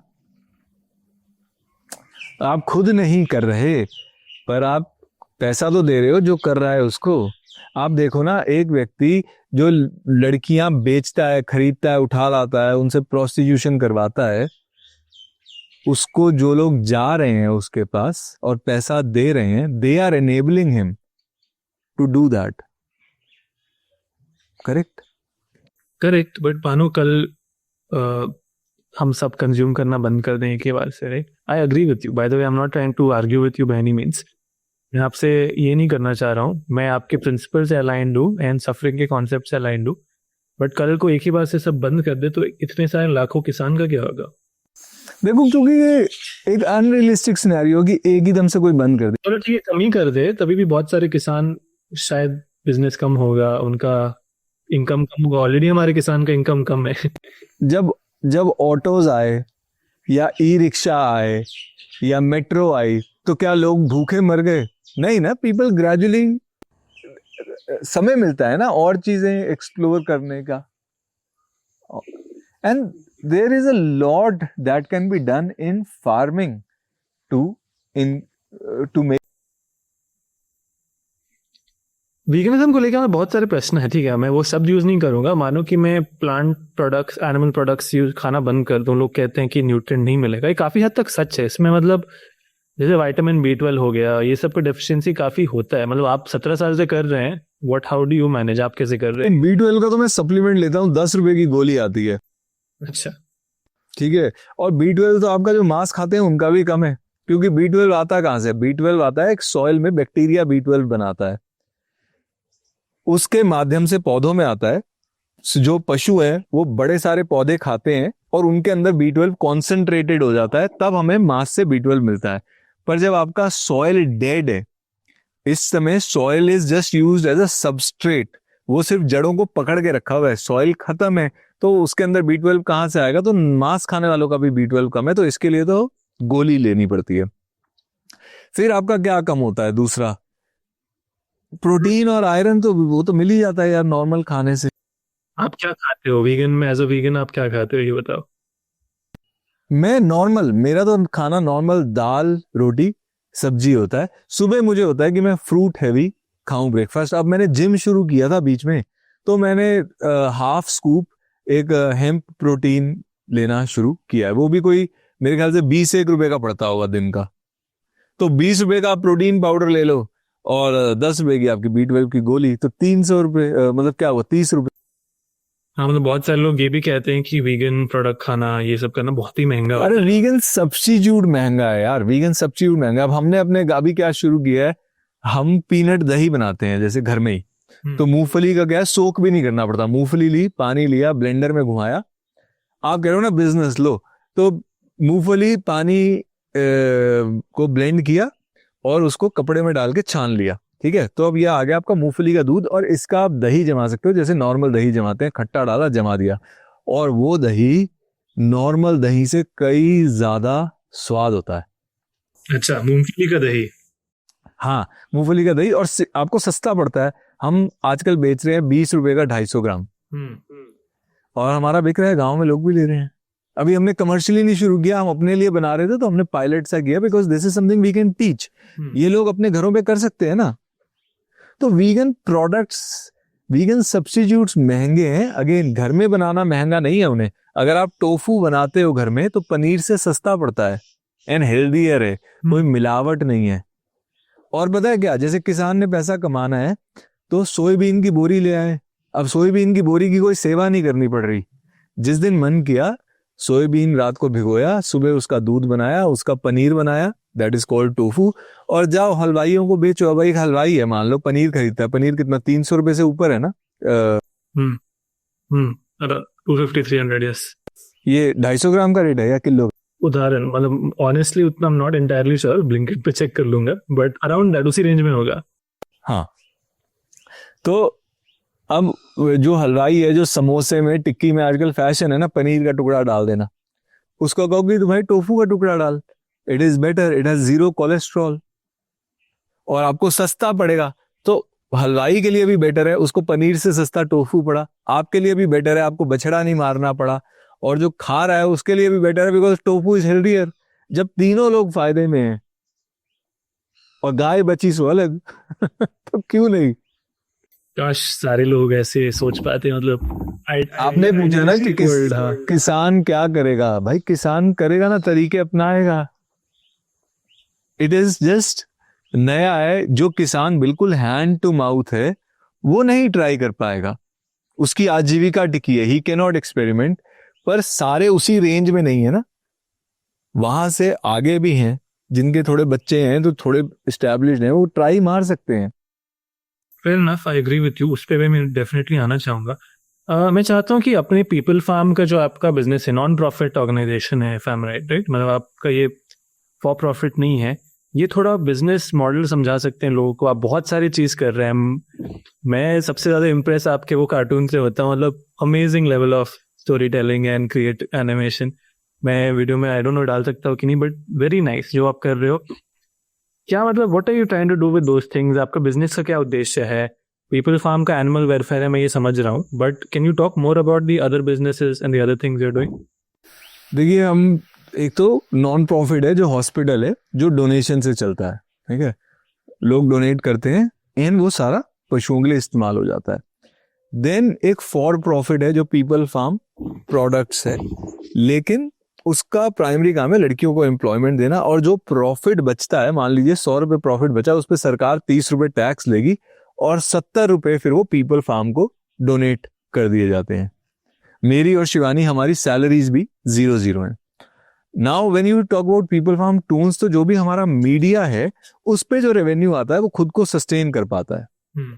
उसका काम सिर्फ और सिर्फ अवेयरनेस करना है कि देखो, जब भी किसी चीज को किसी को आप ऑब्जेक्टिफाई कर देते हो, जैसे एक जमाने में काले लोग ऑब्जेक्टिफाइड थे, तो उनको अफ्रीका से उठाया और खरीदा बेचा जाता था, है ना, स्लेवरी कराई जाती थी। विमेन जब तक ऑब्जेक्टिफाइड रहती हैं तब तक ये है कि भाई इसको, मतलब वो सामान की तरह इस्तेमाल होती है। आज वो बाप की है, कल वो पति की है, उनको भी आप दबाते हो। और पशु भी इसी तरह ऑब्जेक्टिफाइड है। तो ये जो सोच है पशुओं के प्रति ऑब्जेक्टिफिकेशन वाली, इसको हम काउंटर करना चाहते हैं। मैं नहीं चाहता कि हम अपने बिलीफ किसी पे थोपें, पर जो लोगों के खुद के बिलीफ है, किसी से भी मैं पूछूं हाँ भाई आप क्रूरता को सपोर्ट करते हो, लोग कहेंगे नहीं। तो मैं उनको उनका वन बिलीफ याद दिलाना चाहता हूं। दूसरा, मैं उनको उनके एक्शन के पीछे इंफॉर्मेशन देना चाहता हूं। जैसे मुझे, जब मैं दूध पीता था, मुझे थोड़ा पता था कि दूध के पीछे इतनी क्रूरता छुपी है। दूध तो अंडे मांस से ज्यादा क्रूर है ना। या अंडे के पीछे क्या क्रूरता है, मांस के पीछे तो चलो फिर भी दिख जाती है। तो लोगों को इंफॉर्मेशन देना। एंड थर्ड, कई लोगों ने ना बहाने बना रखे होते हैं कि यार अगर मैं मुर्गा नहीं खाऊंगा तो दुनिया में मुर्गे मुर्गे हो जाएंगे, तो मैं तो मुर्गा खा के समाज सेवा करता हूं। या मैं दूध नहीं पीऊंगा तो भाई किसान तो सड़क पे आ जाएगा। तो उनकी वो जो मिसकंसेप्शंस है, जो मिथ है, उसको बस्ट करना। तो ये हमारा मेन उद्देश्य। तीसरे पॉइंट का आपका क्या जस्टिफिकेशन है? मतलब जस्टिफिकेशन नहीं, sorry for a lack of better word, क्या एक्सप्लेनेशन है कि लोग जब कहते हैं? अगर आप मुझे ये कहोगे तो मैं कहूंगा कि जब आप पिज्जा ऑर्डर करते हो तो आर यू रियली थिंकिंग कि यार ये मैं पिज्जा ऑर्डर कर रहा हूं, इससे किसी गरीब किसान का घर चलेगा? नहीं, that is after the fact. पहले आपका इंटेंट आया कि मुझे पिज्जा खाना है, मुझे स्वाद लगता है, तो वहीं पे क्लियर हो जाता है। या जो लोग कहते हैं कि अच्छा तुम तो चाहते हो कि लोग गाय सड़क पे निकाल दें और वो कट जाएं, और मैं उन्हें बताता हूं कि भाई देखो, अगर भारत में मान लो आज 1 लाख गायें हैं और आज रातों रात लोग वीगन हो जाते हैं, तो 1 लाख गाय सड़क पे आएंगी, है ना, यही कह रहे हो ना। पर अगर लोग नहीं होते तो क्या होता है, उन 1 लाख गायों के 1 लाख बच्चे होंगे और साल दर साल वही धंधा चलता रहेगा, वही बच्चे सड़क पे आते रहेंगे। तो आप क्या चाहते हो कि हर साल 1 लाख पशु कटते रहें, सड़क पे आते रहें, तड़पते रहें, या एक बारी हो? तो these are all illogical excuses. उसका मैं जवाब दे एक सवाल जो मेरे दिन में आया, आप इतना सारा अच्छा काम कर रहे हो, इतना बिजनेस चला रहे हो, आपने बोला कि एक फॉर प्रॉफिट फिर वो नॉन प्रॉफिट में देते हो, आप ये सारा सस्टेन और फंड कैसे कर पा रहे हैं? मतलब इतना बड़ा ऑपरेशन आपका है, how how are you able to run that? तो हमारे को कोई पहले तो फॉरेन फंडिंग नहीं है, कोई कॉरपोरेट फंडिंग नहीं है। हमने जब शुरू किया तो अपनी जेब से पैसा डाला, जमीन हमारी अपनी है, कंस्ट्रक्शन हमने खुद करी जैसे, और हमने वीडियोस बनाने शुरू किए अवेयरनेस के बारे में। अब जब हमने अवेयरनेस करनी शुरू करी तो लोगों को पता लगा कि अभी पीपल फार्म करके कोई जगह है, अच्छा ये काम कर रहे हैं, तो लोगों ने खुद ब खुद डोनेट करना शुरू किया। हमने कभी पैसे मांगे नहीं, मुझे ये था कभी लोग ये ना कहें कि पैसे के लिए ये बात कर रहा है। तो इस तरह हमारे साथ लोग जुड़े। तो हमारा जो हॉस्पिटल का खर्चा करीब 10-1 लाख रुपए का महीने का खर्चा है, और 10 से 11 लाख रुपए हमारी डोनेशन आती है। तो जो हमारी एक्सेस महीने की, वाह, वेरी नाइस। जो हमारी एक्सेस डोनेशन आती है उससे हम चीजें बिल्ड करते रहते हैं। तो if you go to our Instagram, आप देखोगे कि हमारा जैसे पिछले साल का हमने दिखाया कि भाई ये हुआ। अब अभी भी जैसे हमारा जो पीछे वाला काउ शेड है उसकी फ्लोरिंग हमने सीमेंट की टाइल्स वाली करा दी, क्योंकि पहले कीचड़ हो जाता था। तो 10 साल से we have been gradually building. जब हमने हॉस्पिटल बनाया तो हमारा खर्चा हुआ 50-60 लाख रुपए, हमने लोन लिया। तो जब एक्सेस फंडिंग आई तो हमने वो लोन चुका दिया। जब ज्यादा फंडिंग आएगी हम स्टरलाइजेशन ज्यादा कर पाते हैं। पर्सनली मैं खुद को जो सस्टेन करता हूँ, जो मेरा प्रीवियस बिजनेस था उसमें जो मेरा स्टेक है। ओके, थैंक यू उस ट्रांसपेरेंसी के लिए। मैं एज ए यंगस्टर आपसे कुछ सवाल पूछना चाहता हूँ। आई थिंक आपने काफ़ी एक्सपीरियंस किया है, मतलब मैं बहुत सारे यंगस्टर्स का ये सवाल बनेगा, राइट? सबका पहला गोल होता है कि खुद के लिए पैसा कमा लो, खुद के लिए सॉर्ट ऑफ पेट भर लो, अपना पहले पेट भरो फिर दूसरों का देखो, राइट? आपने वो सक्सेस अचीव किया, फिर आपको वो एक एम्प्टीनेस फील हुआ, फिर आप दूसरों का सफरिंग कम करने के रास्ते पे निकल पड़े। क्या ऐसा तरीका है कि मैं दोनों साथ कर सकूं, मतलब पैसे भी कमाऊं और दूसरे का सफरिंग भी कम करूं? एंड अगर है तो विद इन एग्रीकल्चर कुछ ऐसे बिजनेस आइडियाज या कुछ सजेशंस आप दे सकते हैं, बिकॉज आपने काफ़ी कुछ देखा होगा लास्ट 10-15 साल में। मुझे पैसा कमाना है, I think I need the money, everyone needs the money, but मुझे साथ साथ सही करना है। I want to make the world a better place. देखो, आई वुड से कि rather than saying कि पहले मैं एक्स अमाउंट कमाऊं, मैं कहूंगा देखो कुछ लाख तो आपके बैंक अकाउंट में होने चाहिए, ताकि आप अपने आप को टेंशन फ्री कोई नया काम कर पाओ, है ना। भाई मान लो 4-5 लाख भी आपके बैंक अकाउंट में है तो काफी है, क्योंकि महीने में अगर मान लो सिंगल लड़का है यंग, तो 20,000 रुपए से ऊपर क्या खर्चेगा, ठीक है। तो आपका 2.5 लाख का खर्चा है साल का, तो 2.5, 5, 7.5 लाख रुपए अगर आपके बैंक अकाउंट में है तो आप 3 साल के लिए टेंशन फ्री जी सकते हो। उसमें अगर मैं आपकी तो नहीं, मतलब मैं अगर ऐसे होता कि भाई मेरे पास पैसा नहीं है, 7-10 लाख रुपए बैंक अकाउंट में है, मैं हिमाचल या उत्तराखंड ऐसी किसी जगह में थोड़ा सा लैंड और कोई पुराना कच्चा घर किराए पे ले लेता, सस्ता मिल जाता, लोग तो छोड़ ही रहे हैं ये, उसको मैं बना देता farm stay, eco farm stay, और वॉलेंटियर्स को बुलाता जो पे एंड स्टे करते, जो वो पे करते उससे मैं खुद को एक सैलरी भी देता और उससे उस जगह को बिल्ड भी करता। और जब मेरे पास जगह होती और हम फार्मिंग कर रहे हैं, उससे थोड़ा बहुत प्रोड्यूस बेच रहे हैं, थोड़ा बहुत नाम हो रहा है, थोड़ा बहुत इंस्टाग्राम का कंटेंट निकल आया, कहीं से थोड़ा कोलैब करके कुछ पैसा वहां से आ जाएगा। साथ ही में मैं कहता भाई मेरे पास जगह है तो मैं ज्यादा नहीं तो चलो महीने के 1-2-3 पशुओं को जाके तो रिकवर कर ही सकता हूँ। कोई घायल दिख गया अपने एरिया के आसपास, ऐसा नहीं कि फोन नंबर बांट दिया, जो दिख गया उसको ले आए, डॉक्टर से बुला के पूछ लिया भाई क्या इलाज करना है। ज्यादातर इलाज तो सिंपल ही होते हैं, तो वो सिंपल केसेस चले हैं, वो अच्छा काम होता भी रहता, वॉलंटियर उसमें भी हेल्प करा देते। तो ये मैं एक पूरा इकोसिस्टम बनाता, पर ये बनाने में देखो 2-3 साल लगते, पर 2-3 साल का मैं पैसा इसीलिए लेके चला होता। Ecosystem, I think agri tourism, ये सब भी आई थिंक काफी हद तक पर यही है कि इसके लिए आपको ब्रेथ चाहिए, आपको वेबसाइट वगैरह भी, आपको ऑनलाइन थोड़ा इंस्टाग्राम, थोड़ा बहुत बंदा चलता पुर्जा होना चाहिए। अगर आप कहो कि भाई ये लिख के हाउ टू दे दो, वो बंदे के बस का नहीं है ये काम, थोड़ा तेज होगा जो कि राइट यू कैन अंडरस्टैंड, वो कर लेगा, हाथ पैर मार के कर लेगा। इंटरेस्टिंग। एंड आई थिंक किसानों को, आई थिंक आज के एपिसोड से अगर आपको कुछ बताना होगा, ठीक है, आप खेती कर रहे हो आज के दिन में, मतलब जिस प्रकार से खेती हो रही काफ़ी इंडस्ट्रियल हो चुकी है, राइट? रासायनिक केमिकल फर्टिलाइजर्स का बहुत इस्तेमाल हो रहा है, उस पर आपका क्या विचार है? एंड किसानों को क्या क्या टेक बैक्स आप देना चाहेंगे? आपने खुद खाना उगाया है, खुद खेती किया है, काफ़ी क्लोजली डेयरी फार्मिंग के और बाकी फार्मिंग को देखा है, उसको मतलब अपोज किया है, मतलब क्वेश्चन किया है, राइट? किसानों से अगर आपको एक 1-to-1 बात करना हो तो आप क्या कहना चाहेंगे?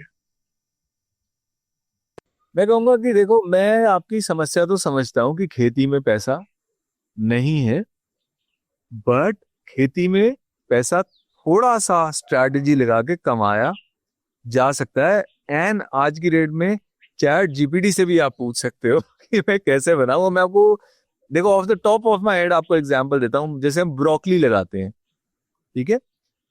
अब ब्रोकली महंगी बिकती है, ऑर्गेनिकली ग्रोन है, उसका अच्छा रेट मिल जाएगा अगर आपने अपने एरिया के आसपास के रेस्टोरेंट से टाई अप कर रखा है। लेकिन फिर भी फ्रेश प्रोड्यूसर उसको बेचना ट्रिकी है। लेकिन उसको बीज पे जाने दो, जो उसका बीज है, ब्रोकली का बीज आपको 40,000 रुपए किलो बिक रहा है। आप माइक्रो ग्रीन्स कह के बेचो 40,000 रुपए। रियली? हाँ, जो ब्रोकली का बीज उगाने के लिए बिक रहा है वो महंगा ज्यादा बिकता है, माइक्रो ग्रीन्स के लिए थोड़ा सस्ता बिकता है इससे, ऑफ कोर्स, पर उसमें काफी पैसा है माइक्रो ग्रीन्स के लिए आप बेच रहे हो तो। आज ब्रोकली का बीज आप खरीदने जाओ तो हाँ 40,000 रुपए किलो है ब्रोकली जो आप लगा रहे हो। हाँ, इंटरेस्टिंग। आई थिंक मेरा थॉट प्रोसेस क्या है कि more and more youngsters have to come in this space. मतलब जितने सारे यंगस्टर्स आएंगे किसानों को मदद करेंगे। आपने एक और इम्पोर्टेंट पॉइंट बोला था जो मैं सॉर्ट ऑफ कंक्लूड करना चाहता हूँ कि ब्रांड बनाना होगा। किसान का काम शायद डे वन पे वो आसानी से ब्रांड नहीं बना पाएंगे, बट अभी आप आंध्र प्रदेश में देखें काफ़ी सारे अच्छे सक्सेस स्टोरीज हैं एफपीओस के, ऑर्गेनिक फार्मिंग जो कर रहे हैं, मिल के कर रहे हैं। तो 2-3 चीज़ साथ में होने होंगे। नंबर 1 कि एक अकेला किसान शायद बहुत कुछ नहीं कर पाए, सारे किसानों को साथ मिलना होगा। दूसरा, उनका ब्रांड या एक तगड़ा पोजिशनिंग बनना होगा। तीसरा, आज जो डिजिटल प्रेजेंस है ऑनलाइन, जो मैं आपका भी देख रहा हूँ, they have to start putting themselves, putting their stories. आज ज़्यादातर लोग कहानियाँ से रिलेट करते हैं। आई थिंक आपसे भी लोग रिलेट कर पाते हैं क्योंकि आपका एक कहानी है, एक जर्नी है जो आप शेयर कर रहे हैं लोगों के साथ है। तो ये कुछ चीज़ें शायद जो किसान भी अपनी खेती में कर सकते हैं। साथ साथ सफरिंग कम करो दुनिया में। ओवरनाइट शायद वो होगा नहीं, बट एक दिन करके आप उसको आगे बढ़ा सकते हो। भाई आप माइंड में तो रख ही सकते हो ना कि I have to farm not harm. Absolutely. I don't know, मैं काफ़ी मतलब जब पहली बार आपके बारे में सुना था, I was telling my team also, हमने एक बहुत ही मतलब interesting in the personality. I would love to meet him, but let's start online. And आपके जर्नी से काफ़ी कुछ सीखने को मिला है। There is a lot of empathy which I see and I really hope to develop some of that in my journey. And मैं उम्मीद करता हूँ, आई डोंट नो मैं वो कैसे एक्सप्रेस कर पाऊंगा, चाहे वो नॉनवेज छोड़ना हो, चाहे वो मिल्क प्रोडक्ट्स कंज्यूम बंद करना हो, या फिर just helping someone. I am not sure what that answer is, but I will definitely try. And मैं लोग को भी कहूँगा कि अपनी तरफ से आप जो भी कर सकते हो to make the world a better place, do that. I have been going through something personally which makes me want to make the world a better place, because I feel like, एक और podcast में मेरे guest ने बोला था कि आज की डेट में हम लोग ब्रदरहुड का कॉन्सेप्ट खो चुके हैं। मतलब हम लोग एक दूसरे को, doesn't matter what the cost is, मैं हिंदी में नहीं बोल पा रहा हूँ, doesn't matter what the cost is, we are willing to profit off one another, right? कि चाहे मैं जानता हूँ रॉबिन को कुछ खिला के मैं बेच के उसके लिए वो हानिकारक है, मैं उसको बेचूंगा क्योंकि मेरे पॉकेट में 2 रुपए उनसे उससे आएगा, right? So I sort of feel like we need to move towards that brotherhood concept. And brotherhood के आगे भी पशु पक्षियों के साथ मिलकर how do we reduce the suffering, that's the direction we should go in. Robin, any final message for the audience? Thank you for your time. I would love to take one final take back message from your experience. Actually message से ज्यादा जरूरी मुझे लगता है एक information मैं देना भूल गया जिसके बारे में बात करना चाहूंगा कि अभी देखो मैंने जितने भी क्रॉप्स बोले, ब्रोकली बोला, ये सब, ये आपने लगाया सीजनल, पेरेनियल्स पे ध्यान दीजिए। पेरेनियल्स जो लगा दिए और लगे हुए हैं वो सालों तक, चाहे वो आपके गाय के लिए घास है, हाथी घास लगा के रखिए। जैसे फ्रूट में हम रसभरियां लगाते हैं, एक बारी लगा दी वो 5 साल तक लगा हुआ है पौधा। Moringa of course is a perennial पेड़ है। क्यों? क्योंकि आगे आगे जैसे जैसे हमारा ये क्लाइमेट चेंज हो रहा है, पानी कम होता जा रहा है, पेरेनियल्स की जड़ें नीचे तक जाती हैं, तो जब ड्राउट की प्रॉब्लम आएगी तो पेरेनियल्स झेल जाएंगे। जैसे हमारा एक और पेरेनियल है चिव्स, गार्लिक चिव्स, यानी कि लहसुन के पत्ते हैं वो, तो 12 मासी है वो, और हम वो पत्ते काटते हैं और वो पत्ते हम मैक्लोडगंज में जाके बेच देते हैं 110 रुपए किलो। अच्छा भाव मिलता है। हाँ, तो you have to have multiple income sources, and एक आइडिया आपका कभी क्लिक कर जाएगा और आप कहोगे कि यार ये एब्सोल्युटली। आपकी पीपल फार्म में आप विजिटर्स को अलाउड करते हैं ना, लोग आते हैं? हाँ बिल्कुल, रोज संडे छोड़ के एवरी डे सुबह 9:15 से 12:30 तक लोग विजिट के लिए आ सकते हैं। उसके बियॉन्ड कोई रहने आना चाहता है तो रहने भी आ सकता है, पर ध्यान रखिए गांव इलाका है, हॉस्पिटैलिटी बहुत ज्यादा एक्सपेक्ट मत करिए, बस ये कि रहने के लिए जगह है, बेड है एंड 3 टाइम का खाना। इंटरेस्टिंग। लोग अगर पीपल फार्म या आपके काम को अभी देखे नहीं है, मैं आपके वीडियोस और लिंक जरूर डाल दूंगा। एंड साथ ही साथ आपका जो डोनेशन का लिंक है, एनीथिंग आई कैन डू और anything we can contribute, I know आप बोले कि आप मांगते नहीं हो, but as a goodwill to be a part in the smallest way, please let us know. We would love to sort of contribute and help your mission. Thank you. हाँ, ये सारी की सारी डिटेल्स हमारी वेबसाइट पे हैं। And अगर कोई मेरी जर्नी के बारे में थोड़ा इंटरेस्टेड है तो मैंने भी हाल ही में किताब लिखी है जो पेंगुइन ने पब्लिश करी है, हैप्पीनेस हैपेंस करके, तो वो अमेजोन पे अवेलेबल यस, मैंने वो किताब ले लिया है, डेफिनेटली लोग को रेकमेंड करूंगा। रॉबिन, मैं उम्मीद करता हूँ कि आपसे मिल सकूं at in person at People Farm sometime very soon. And thank you for doing what you do, and I hope that we all can be a small part of it sometime soon. चलो, sound good. Okay.